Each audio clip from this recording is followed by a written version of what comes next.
Bon, alors Claude Colson, comme tu peux le remarquer, nous sommes ici à Bondu et on a vraiment dû se débrouiller. Moi, j'avais demandé qu'on mette à notre disposition, c'est un grand mot, mais un bureau, enfin quelque chose où on soit un peu à l'aise à l'abri du bruit.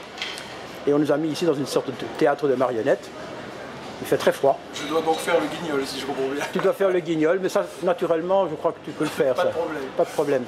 Et tu es un auteur de Chloé Délices, mais ça remonte à déjà pas mal d'années. Hein. Oui, la première fois c'était en 2007. Voilà, donc ça fait quand même déjà 5 ou 6 ans. Et tu as sorti combien d'ouvrages actuellement? Enfin, chez Chloé, 3. 3. Et un autre. Puis j'en ai un cinquième qui va sortir, enfin, qui est en attente. Voilà. Mais pas chez Chloé non plus. Oui, mais là je voulais te poser, c'est une question que j'avais envie de te poser depuis longtemps. Pourquoi est-ce que tu changes d'éditeur? Est-ce que c'est parce que c'est plus rapide? Est-ce que... Il y avait d'une part ce respect, oui, parce que bon, les derniers temps, vous avez dit qu'il fallait attendre à peu près 2 ans entre l'envoi d'un manuscrit et puis la réception, mais j'ai appris aujourd'hui que ça pouvait éventuellement s'accélérer un peu pour les auteurs déjà connus de Chloé. Bon, enfin, ça c'est votre cuisine. Bon, ça c'est un aspect des choses, donc le temps. Et puis l'autre aspect, c'est que je voulais aussi avoir un éditeur en France, disons. Ah, c'est Je ne ça. suis pas du tout mécontent de Chloé. Hein, non, je sais bien, mais enfin, je pose la question parce que... Je tenais à avoir un éditeur en France. Bon, hélas, j'ai fait une expérience qui, jusqu'ici, en tout cas, n'est pas concluante. Pour l'instant. Ouais, bon.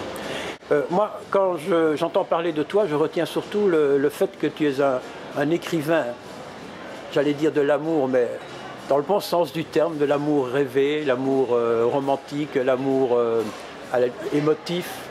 Et aussi quelqu'un qui mélange constamment, j'allais dire, la prose, la poésie, des lettres, un peu de tout.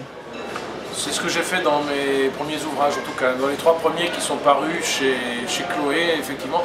Il y avait un style Colson, hein. Ça a marqué un style. J'ai commencé par l'autofiction, en racontant un peu des événements marquants de ma vie, quoi. Donc c'était quand même très personnel. Ah oui, au départ oui.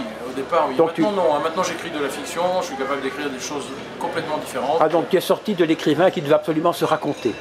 Je me racontais tout à fait, tout à fait, mais généralement les messieurs, dit-on, sont plutôt discrets sur cet aspect de leurs sentiments. On m'a dit un jour que j'avais une part féminine développée, c'est peut-être l'explication. Voilà, j'ai commencé comme cela. Est-ce que tu es un amoureux transi? J'ai pu l'être à certaines époques. Et ça marche avec les femmes, ça? Sans aucun doute. Bon, bah, c'est pas une tactique, hein, c'est une manière d'être, hein, c'est tout. Hein. Oui, mais je veux dire, tu as eu des problèmes positifs, négatifs, comme tout le monde. La passion, par définition, ça va dans le mur. Hein, voilà. Alors je raconte ces histoires. Bon, le tout premier écrit, hein, pas le premier paru chez Chloé, mais le premier écrit. J'étais déjà tout étonné qu'il y ait eu 5 ruptures dans l'histoire amoureuse qui a dû durer 4 ou 5 ans, enfin je sais plus. Mais si je passe au dernier, alors là c'est le record absolu, dans la mesure où il y a 23 ruptures en 16 mois, enfin 14 mois, je sais plus. C'est ça. Mais avec le recul, il y a quelques années ont passé, est-ce que tu trouves qu'en fait, en fin de compte, c'était dérisoire ou bien est-ce que c'était vraiment important? Parce qu'alors tu en sors handicapé comme une gueule cassée de 14-18. On sort jamais indemne, hein, il faut quelques années pour refaire surface, mais effectivement, avec le recul, ça paraît, je ne dirais pas dérisoire, non, mais ça perd en tout cas beaucoup de son importance. On relativise beaucoup les choses. Mais néanmoins, je ne suis pas mécontent d'avoir vécu ces moments de ma vie. Et tu es prêt à recommencer? Alors là, bonne question. Écoute, je suis beaucoup plus circonspect, partagé, je dirais. J'ai écrit un dernier poème, le dernier poème que j'ai écrit il y a 15 jours s'appelle justement Partagé, sur la nostalgie de cette époque où les sensations sont magnifiées, où la vie va à 1000 à l'heure. Et puis, d'un autre côté, la tranquillité d'une relation plus, entre guillemets, pépère, enfin, qui a aussi un charme, mais malgré tout, on regrette l'intensité. Tes bouquins, en général, ils ne sont pas tellement épais, hein, je crois. Ça fait 100, 150 pages maximum. Quelque part, c'est un avantage pour le lecteur. Je sais pas, moi j'essaie d'allonger un peu, mais je me rends compte que si on se force à pisser de la copie, ce n'est pas bon.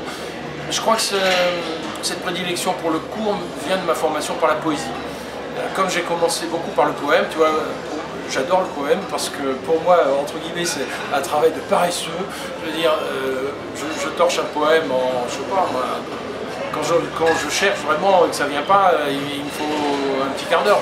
Mais sinon, ça coule de sources. Il y a un poème, il y a un début, un développement et une fin si possible percutante. Donc la forme courte m'a marqué profondément à ce niveau. Et je crois que ça se sent dans mes textes, même romanesques, qui sont en fait des novellas plus que des romans. De longues nouvelles, quoi.